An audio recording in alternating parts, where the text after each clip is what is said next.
अतुल भोसले यांच्या आमदारकीला पृथ्वीराज चव्हाण यांचे उच्च न्यायालयात आवाहन। विधानसभा निवडणुकीत कराड दक्षिण मतदारसंघातून विजयी झालेले भाजप उमेदवार अतुल भोसले यांच्या आमदारकीला काँग्रेस नेते आणि माजी मुख्यमंत्री पृथ्वीराज चव्हाण यांनी उच्च न्यायालयामध्ये आव्हान दिले आहे। त्यांनी या प्रकरणी निवडणूक याचिका दाखल केली असून त्यावर 24 जानेवारी रोजी सुनावणी होणार आहे। चव्हाण यांचा भोसले यांच्याकडून 40,000 मतांनी पराभव झाला होता।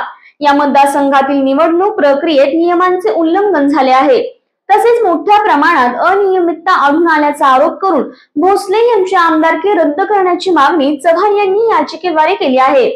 भारतीय लोकशाही ही मुक्त आणि निष्पक्ष निवडणूक प्रक्रियेमुळे टिकून आहे, परंतु नुकत्याच पार पडलेल्या विधानसभा निवडणुकीत विविध पातळींवर अनियमितता आढळून आली आहे, असा दावाही चव्हाण यांनी केला आहे। मतदान यंत्रणेबाबत चव्हाण यांनी याचिकेत प्रामुख्याने प्रश्न उपस्थित केला आहे।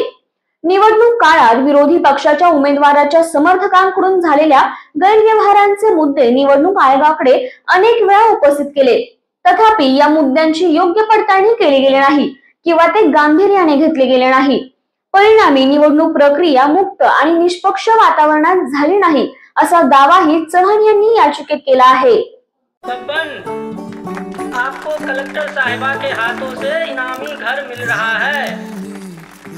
आपका घर बहुत सुंदर होगा ना? अरे नहीं बेटा, हम तो बहुत छोटे आदमी हैं। चाचू डोंट वरी, मैं बड़ी होकर आपके लिए और सबके लिए मजबूत और सुंदर घर बना के दूंगी। कालिका सरिया लाना मत भूलना। कालिका TMT सरिया कंक्रीट से करे मजबूत जोड़ और भूकंप, संग, आग से लड़कर घर को दे दीर्घायु। कालिका सरिया मैं भूली नहीं। बेटिया आप कलेक्टर। कालिका TMT, फैसला जो मजबूत हो।